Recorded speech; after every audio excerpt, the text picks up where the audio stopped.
What's up guys, it's me Jeremy. The new Taric rework is out on the PBE and I got a chance to mess around with him and play a couple games.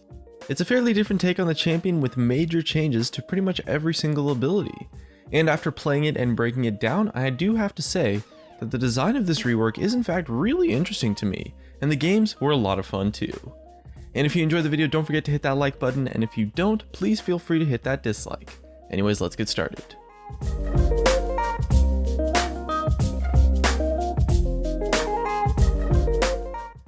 Now the reason why I say Taric's rework is interesting design is because, well, at least the impression that I get from it, is that they tried to make Taric have about as healthy of a kit as he possibly could actually. His heal relies on this charge system to where it's actually super weak if you don't have all three charges, meaning that the strong heal is on a cooldown of like 30 to 40 seconds actually. His W creates a super interesting dynamic that doesn't actually make any of his abilities stronger or deal more damage, just makes them have larger radiuses and easier to hit. His stun is now a skill shot and it has a delay on it too, and even his ultimate has a significant delay before activating. With the Taric rework, you can really tell that Riot tried to make about as healthy and balanced of a kit as you possibly could in terms of his mechanics, which is pretty cool to see.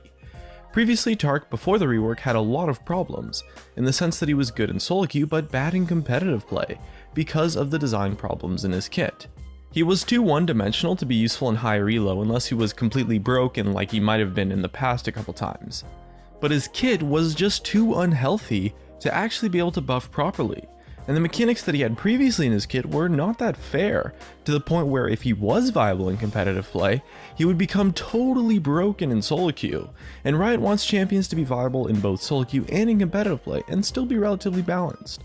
And this Taric rework is likely to accomplish that quite well actually. Regardless of how good or bad this Taric rework is right now in the state that I played it in, it can be balanced with some simple changes to numbers and mana costs, which it looks like was one of the main goals for this rework, and I think that's pretty sweet and was an interesting direction to take him for sure. Now I tried him out in a bunch of different roles, and the most obvious place that he'll find success is going to be on support, because the mechanics with his W create this dynamic that means having an ally nearby give you a lot more options in utility and makes everything easier to land on multiple targets.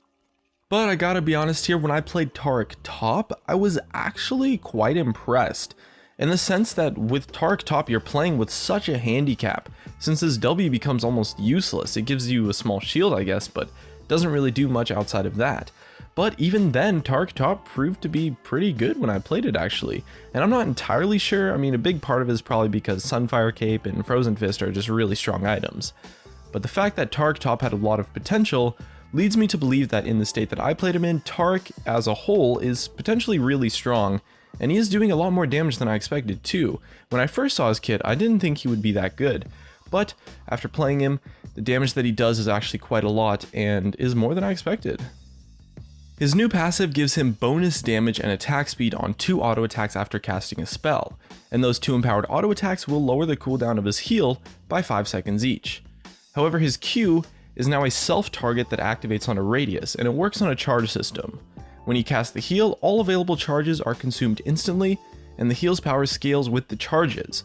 And honestly, if you don't have all 3 possible charges, the heal is really weak, and it costs a lot more mana now as well in terms of mana spent versus amount healed, so overall his sustain is going down a bit, with the trade-off that you can now heal more than 2 targets on your team with his heal now, since its area of effect in a radius.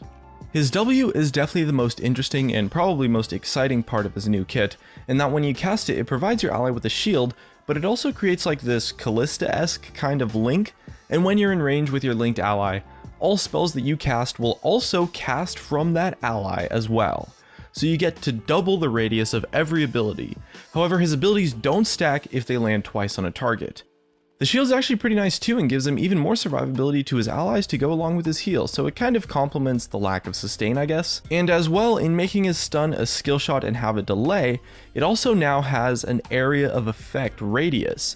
So in combo with an ally, you can actually hit some really crazy stuns, either from just a long range with maybe an ally who has mobility and jumps in, or on a bunch of different targets in a team fight. The stun mechanics comboed with his W are really powerful, and his W cooldown is pretty short, so you can change change the target about every 10 or 15 seconds. But it's also quite fair for the opponent too, actually, since the delay is long enough to give them a fair chance to dodge or outplay you. And his ultimate's also a really interesting ability in the sense that it has the potential to be completely disgusting, or completely useless, depending on how it's used. When I first saw the ability preview, I didn't actually realize it at first, but it's like an area of effect Kale ultimate, in the sense that it makes you and your allies invulnerable, but it doesn't restrict you from doing anything. You can still move, attack, and cast abilities. When I first saw it, I thought the stasis was going to be similar to like Bard's ultimate, to where it's kind of like Azonia's in a sense, but nope, it's like Kale's ultimate, and since it has the potential to hit as much as all 5 members of your team, since remember you get that double radius with your W, this is a seriously powerful ability that can shut out all types of different characters. The only saving grace is that it has like a 2.5 second delay on the activation, so a lot of times you might use it and then you just die before it goes off. But when you're using it properly, this ability is insane. Because of the mechanics of his W, Taric has become an incredibly versatile champion now. Although he might have been extremely linear before and one-dimensional, he's now quite versatile, with all of his options revolving around who you place that W on.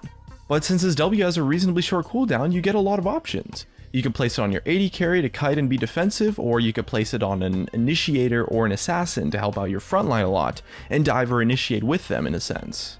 My main balance concern with the Taric rework is definitely going to be his ultimate. I mean, it's essentially an area of effect kill ultimate, with the only factor that makes it okay being that it's on a delay.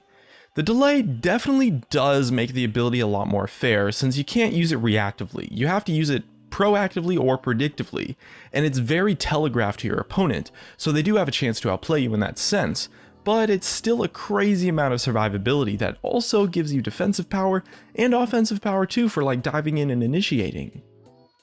One thing I like a lot with the Taric rework is that the only direct offensive power that he has is his stun really, and I guess his passive. There's no more armor shred, there's no damage auras, there's nothing that gives him this additional offensive power that potentially makes him too powerful. All of the rest of his abilities are utility focused, even his stun is too, honestly.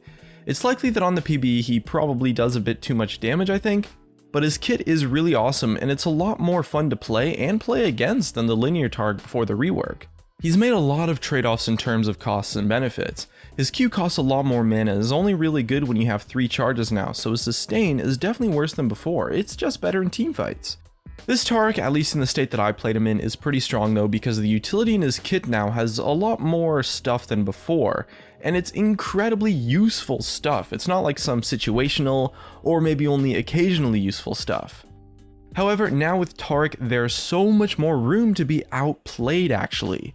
His stun is a skill shot, his ultimate has a massive delay on it, and even his heal pretty much has like a 30 or 40 second cooldown now, since the amount that you heal at 1 or 2 charges is very insignificant compared to the amount at 3 charges.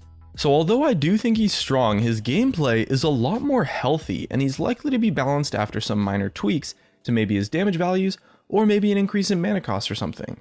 And one thing's for sure, he's definitely a lot more interesting to play.